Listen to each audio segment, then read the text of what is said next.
Okay, thank you for your testimony. At this time, do the members have any questions for this panel?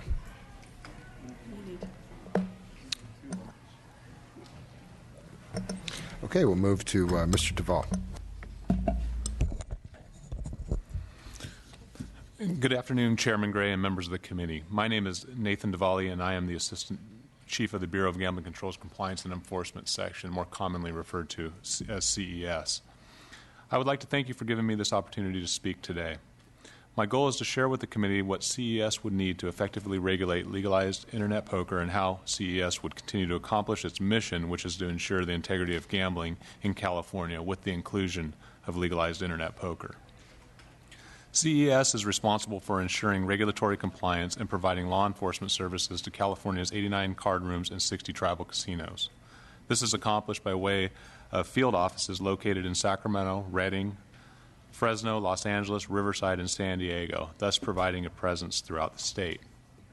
Each field office consists of sworn peace officers, which are special agents, field representatives, support staff, as well as audit staff, and specified designated offices. In addition, CES provides support to the field offices through its administrative and special programs sections, which are housed in the Bureau's headquarters office located in Sacramento. CES is funded through special funds consisting primarily of the Special Distribution Fund for Tribal Casino Regulation and the Gambling Control Fund for Licensed Card Room Regulation. The Bureau has reviewed proposed legislation involving Internet poker and is monitoring the impact Internet poker and gaming has had on those states which have made it legal. This has been facilitated by attending Internet gambling symposiums and conferences, attending informational presentations provided by industry representatives, and communicating with governmental representatives from the states of New Jersey, Nevada, and Delaware. Additionally, Assistant Chief Luna Baxter and I traveled to the state of Nevada last year in order to obtain a first-hand perspective on the status of Internet poker within the state of Nevada by way of meetings with members of the Nevada Gaming Control Board, licensed operators, and service providers. The objective has been to educate ourselves as to the best practices and potential problems associated with the implementation of legalized Internet gaming. As a result of these educational and informational gathering endeavors, the following are some of the challenges identified in relationship to compliance and enforcement. Player complaints after launch, which have required technological expertise for effective investigation and resolution. Oftentimes, these complaints can be rectified by the operator. However, there are instances which may require a response by CES, such as allegations of collusion, chip dumping, identity theft, etc. Underage or problem gambling requiring regular compliance checks. Opportunities for money laundering, especially due to California's proximity to the Mexican border and propensity for drug cartels, transnational gangs, and organized crime to launder illegal proceeds through the industry. Identity theft and associated credit card fraud. This was identified specifically by the Nevada Gaming Control Board as a major criminal initiating some of their most major criminal investigations. The possibility for collusion due to players not physically located at a game table. Illegal operators capturing a significant portion of the market without regulations and consumer protections. Accessibility to servers utilized by operators when delivering the gaming platform. And specifically to CES, a lack of technological expertise within the Bureau. Both Delaware and New Jersey have gaming labs, and as mentioned earlier by Commissioner Schutz, Nevada recently disbanded their lab. However, the majority of their employees were either transferred into their technology bureau and or to private businesses within the state of Nevada. In response to the aforementioned, CES has identified the following recommendations in order to effectively regulate Internet poker. The roles and responsibilities of the involved state agencies should be clearly defined with respect to regulatory requirements. Specific funding sources should be identified both for program implementation and on an ongoing basis. It is anticipated that there will be significant implementation costs due to a need for technical expertise, increased auditing requirements, and staffing needs overall. Funding should be allocated to permit the Bureau to contract with and consult with technology experts familiar with Internet poker platforms in an expeditious manner. Funding should be allocated for the hiring and specialized training of additional special agents, auditors, technology staff, and support staff. We should also require that all servers be located in the state of California, not mirrored, and accessible by the Bureau without delay. Require an exclusion database be shared by all operators and adequate regulatory measures are enacted to prevent underage and excluded individuals from participating. Require operators to incorporate system technology to identify and prevent individuals from engaging in collusion, chip dumping, money laundering, and robotic play. Increase penalties for illegal operators and permit the use of special funds for enforcement investigations involving illegal operators. Currently, CES is only permitted to investigate crimes involving licensed card rooms and tribal casinos. Should legislation be enacted authorizing internet poker in the state of California, CES recognizes the importance of expediting the development and implementation of its mandated regulatory functions. In order to accomplish this task in the most effective and efficient manner, we look forward to further dialogue about the topic. Thank you again for this opportunity to comment, and I welcome any questions the committee may have. Great. Thank you for your testimony. Members, at this time, do we have any questions for this panel? So there was a lot of discussion in Mr. Duvall and Ms. Baxter's discussion about regulation, but more important, and most important because I'm the chair of Budget Sub 5 Public Safety, the committee where we'd have to fund you should this pass, but more important, ensure that you have enough resources and funding so that you'll be able to do an adequate job. Have you kind of ballpark what I might be, or I don't want to have sticker shock is what I'm trying to say. We are currently completing the fiscal analysis for the specific bills that are out there right now, and we'll be submitting them as soon as possible. There are some questions that we need answered first in order to complete that and give you a full picture. Okay. And then just for maybe the panel as a whole, there's this whole just discussion on suitability and just as far as this group called Poker Stars, which have had some challenges in the past and paid a fine, no admission of guilt, but evidently they seem to be the center of some of the controversy. Could your entity look at a group like that and make a determination on whether or not, I know they've been suitable in other states, and after paying a real hefty fine, but now they're suitable in other states. Could your operation, if they were to go through you, be able to make a determination on whether or not they fit our standards of suitability and being able, and it may be for the next panel, but in my mind, at the end of the day, if we're going to do this, we need to make sure, if we're going to make sure that our operations within state government, the regulatory agencies that handle that they're able to be able to handle that. Do you want to take a stab at it, or do you want to run? Short answer, absolutely, we can do it. Long answer is we would treat them like no other applicant, no differently than any other applicant that would come through the door, and we would provide all the relevant information for the commissioners to make that final decision. Okay, thank you. Did you want to take a stab at it? This is the bad actor issue, and whenever in California they bring up the bad actor issue, I always think of our last governor, Arnold Schwarzenegger. That was pretty good. I am going to try and get out of this hearing alive, and so I have a job when I go back. And my response to that is, if in the legislative package you want us to only approve left-handed redheads, we will pursue that goal with all due diligence. I believe that this is absolutely a legislative issue to make decisions on what to do, and we will execute your dream or your plan to the best of our abilities. I don't think it's our call to make as to whether how we pre-screen candidates. That's so. Are you saying if it's legislated that they are able to go through a process, we're not going to take you on. Right. No, I'm just saying, I just want to make sure you're able to do it, whether we place it in your jurisdiction, that jurisdiction, And the way this works is the background investigation, the suitability investigation, the forensic accounting that's done, yes. and the most important tests are actually accounting more than criminal background checks. Those would be done by the Bureau. I have 100% faith in the Bureau being able to accomplish that. And then once that case is brought to us, we would rule on that suitability if we copied the structure that we have in the brick and mortar environment now. And we base that on a number of different criteria, but mainly we make an assessment as to whether they are people of character, honesty, and integrity. And if that, in fact, is the case, we would license them. Thank you. Mr. Lender? Thank you. And speaking of that same sticking point, obviously this is something that we've all heard multiple times from different interests that are talking about the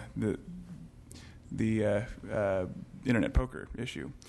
Now we've heard oftentimes that that there's currently gambling going on online in the state of California, and under the current laws, is this considered an illegal status? I mean, is it illegal to gamble? Is it illegal for someone to go on their computer, go online and gamble? Are these companies doing this legally or illegally? Well, I think the issue, and I'm not a lawyer and I'm not going to get too far in the weeds here, I think the issue with the Unlawful Internet Gaming Enforcement Act, in fact, and Black Friday, which followed that, most of those had to do with the coding of financial transactions.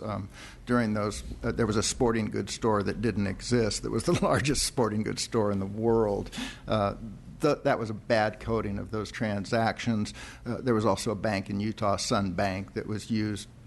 And if you ever want to read something hilarious, it's that indictment, the way they continued to, some of the people involved, avoid coding these transactions so they were known to be gambling transactions. Whether it's illegal to gamble or not, I think that's questionable. It's absolutely illegal to fund those through American process, and that was the largest issue.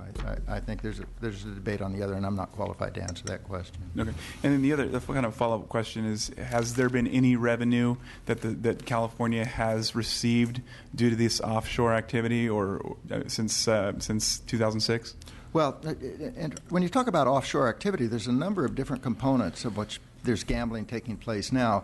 The largest component is sports betting. It's estimated by the FBI that sports betting in the United States is a $400 billion a year industry, and one can only do the math and find out that that's somewhere about a $30 billion industry in the state of California.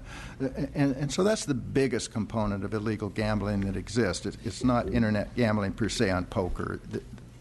The internet sports gambling is, I would argue, huge. In 1960, there were 125,000 arrests for illegal bookmaking activities. Last year, there were less than 8,000. Now, you can either interpret that to mean we've solved that problem or they quit caring. I think the second answer is appropriate. It's just seen to be a crime that there's better uses for our law enforcement resources than to chase bookies down. And bookies are easy to catch because they deal on credit, unlike normal bookies. And when you deal on credit, when the guy gets $20,000 in debt, he'll drop a dime on you. He'll call the authorities and turn you in because he doesn't want to pay you back. And I kind of forgot where I started of all the things I've lost in my mind the most. But there's a lot of illegal activities taking place in the state. The biggest, in terms of gambling, is without question sports betting. And we have chosen not to embrace an effort to eradicate that. And this is at a lower level with internet. Okay, and then since the UAGA, has anything changed federally or across the United States that has allowed for states to start implementing poker again, or internet poker again? Well, I think it is clearly understood to be a case of states' rights. And, there was a great deal of pressure in around 2008 with the Senator Kyle from Arizona and Senator Reed from Nevada to generate some legislation at the federal level that would kind of launch iPoker and or iGaming. That's drastically changed, and now it's trying to stop any damage there. And I once wrote a story about using the federal government to solve that problem, and it was called "Be Careful What You Wish For," because they have a bad history with gambling. They'd like to tax it, and and it can swing back and forth. I think it's important to understand that gambling is an issue of states' rights. The 3 states that have legalized is initially Nevada, Delaware, and the state of New Jersey, and that's it. And Pennsylvania is actively engaged in discussions today, I believe, as are we. Commissioner, Mr. Mays. Thank you, Mr. Chair. It's interesting, actually, after the last panel, thinking a little bit about, because this is an internet activity, what about the privacy concerns and thinking about geolocation and then all of the information that would come from those who would be players. I understand you guys are the regulators, but when you think about the privacy concerns and the consumer protections, how would you guys engage with making sure that the user, the player, that their information, that you've collected a tremendous amount, knowing where they're at and what they're doing, their credit cards or social security numbers, all of those sorts of things that we just heard, how would you assure that there are proper consumer protections in place? Well, I'll take a stab at it. I think that it would have to be developed in regulation. We would identify the proper safekeeping of people's personal identifying information. We already have in the state established procedures. I think that would be combined with the developed regulations that would specifically speak to information gathered on players in relationship to iPoker, and be a combination of both. And so you're saying that we would separate that and that information. So, for instance, those that are vendors, those that provide the internet poker platform, that they wouldn't be allowed to sell information on their users. Is that what you're saying? That you would separate the? Correct. It would be identified by way of regulation as to what the retention requirements would be and the dissemination or potential dissemination of that information, who it can be shared with. And it would be primarily with the regulators, with the state.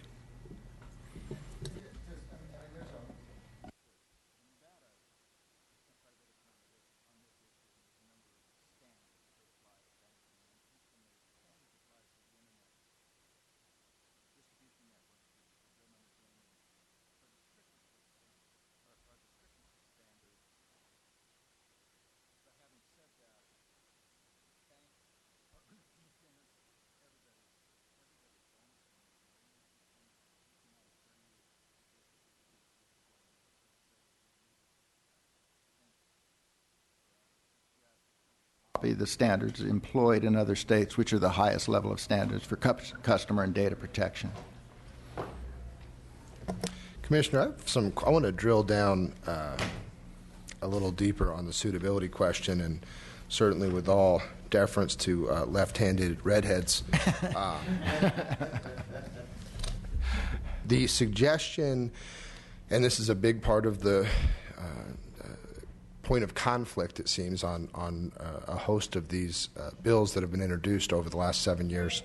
The suggestion that suitability would need to be in an iPoker framework piece of legislation would say to me as a legislator that, or it would at least beg the question, are the suitability standards and the tools that we have provided you all to determine suitability inadequate already in this state? I mean, do we not have the tool set and the rules to ensure that the folks running the gaming establishments in this state are the right folks?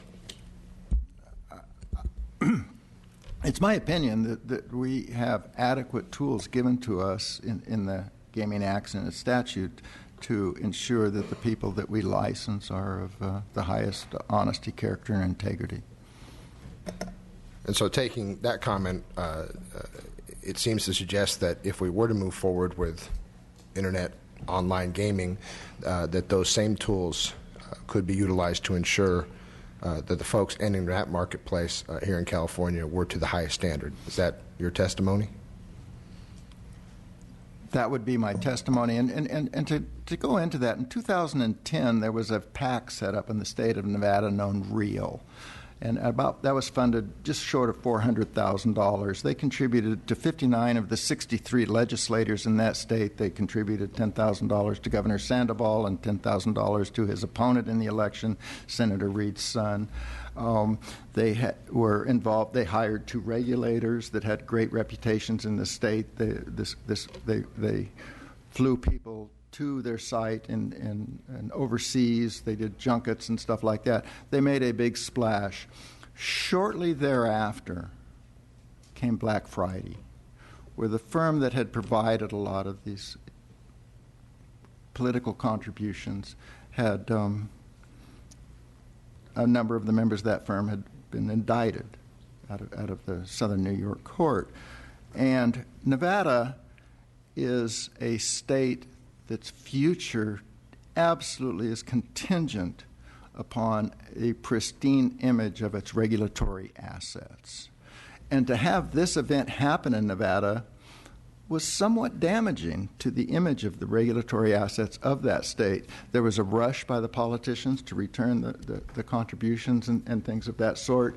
And immediately after that came the discussion of how to license. And that's where we got the first bad actor clause, okay, in the state of Nevada.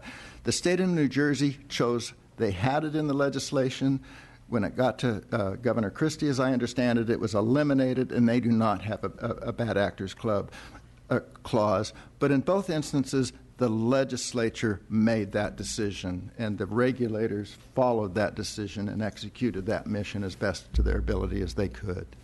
Does that answer your question? No, that helps. It just strikes me that if a bad actor clause were required in this legislation, that perhaps we need to review suitability across the board if it's inadequate. But you're saying you think that the tools are adequate, and I think that really does answer the question. The big takeaway from your earlier testimony seemed to be that we've done quite a bit of legwork. You all have done quite a bit of legwork in understanding what it would take to regulate iPoker and online gaming here in California, but there would be some additional resources necessary. I think Mr. Jones-Sawyer asked very specifically to you all what that would require, and you're not quite prepared at this time to give us a number. What about the timing? As far as if the legislature chose to move forward with legislation, how long would it take the regulators to be up and running? First of all, it would start with the amount of time frame you allow for the development of the regulations. And then from there on, with regards to receiving the applications and doing the background investigations, we'd have to look at the complexity of the applicants. And I would want to say that it would take probably between 18 to 24 months to get a thorough process completed. Let me address a couple issues there. Once we're out of the reg package, it kind of depends on who's a player with regards to suitability. But suitability is really a tricky issue here. A lot of the software plants are in places like Estonia and stuff like that. A lot of the companies are in Israel. They're spread across Asia and things of that sort. Those are complicated investigations to undertake. It also depends on what level of standard you would want us to apply. In Nevada, the firms that entered the space were already licensed. So it's just then the internet providers and the B2Bs in that context that needed to be looked at. In New Jersey, they came up with a solution, and I can't forget the exact language, and I'm going to do a little bit of injustice to their system, but they didn't completely go through a full finding of suitability. They got to a point where they were pretty comfortable. The investigation was continuing, but when they got to a point that they were pretty comfortable, they allowed that site to launch, understanding that wasn't a final. And that's a little difference, or a nuanced approach that makes a difference. Understanding that in New Jersey was in something approaching, at least with its gambling industry, an economic free fall. And the governor of that state, and I know those guys in New Jersey very, very well, they're my friends, they were under enormous pressure. They talk about, with Anna and people meeting in apartments till 2 in the morning and things of that to get that up. Governor Christie kind of gave them one choice, and that was to get that launched in 9 months. That's a Herculean task, in my opinions. And they took some shortcuts. They eliminated the commission, which I'm sure they would appreciate. But they made some shortcuts in there. And another of the shortcuts I would suggest is this kind of preliminary suitability while the longer investigation went on. So it's a hard question to answer. I do want to address Member Joan Sawyer's question. These consultants are rare, and they are very, very expensive. You can spend $1 million for a year for a consultant in this business to get someone good. There's just not that many of them, and it's a very unique and peculiar industry. Internet gaming's been around in Europe for a long time and in other environments, but regulated Internet gambling in the context of the U.S. regulatory model, which is fundamentally different, that's a whole new duck. And so it's hard. It really takes a high level of technical expertise. Thank you. And for the DOJ folks, as far as the black market, the illegal gaming that's going on here in California as we speak, what tools and authority do you all have to combat that? It's very limited. I mean, most of the sites are offshore. We have no, criminal capabilities to enforce our laws overseas. It's pretty much limited to the individuals who are operating and placing the bets here in the States. However, it becomes a little more complicated, and do we want to invest the time and resources to investigate a large-scale criminal enterprise, which ultimately leads to misdemeanor charges? Those are the challenges we have. So what we find is that it's usually polycrime type investigations where it's not just internet gaming or sports betting. It involves other criminal activity as well. And oftentimes it will even include representatives from the federal government. So there's an interest on a federal level because criminal activity is occurring across state lines. But to directly impact the operators offshore, it's very limited in what we can do. I also made an effort to work with the pharmaceutical industry because rather than try and figure out something myself, it's always nicer to someone that's already been facing this challenge. And in pharmaceuticals, there's a huge problem with drugs from outside this country coming into this country. I don't think that's any secret. And they've struggled with this, and it's a tough struggle. It's a whack-a-mole game. You shut them down, and they pop up someplace else quite quickly. This is a challenge, and this is one area it'd be nice to have some federal assistance because the federal government has a great many more tools with regards to trade agreements and the State Department and things like that, resources that aren't available to a state. So this is a huge program. My argument is always if we build this system correctly, that is if we build one that has integrity and all of those attributes, but is also player-friendly, markets work, and they will rather, I believe that consumers would rather play on a legal and legitimate site than they would with an illegal site if, in fact, it can deliver that product in a smooth fashion. And I think as we get more sophisticated in this area, we'll be able to do that, and the market will solve a lot of these problems. Would you folks at the DOJ, from a law enforcement perspective, agree with that testimony that the most effective tool perhaps is a functioning, well-regulated legal market to combat this activity? I believe so, yes. Okay. Any other questions from the members?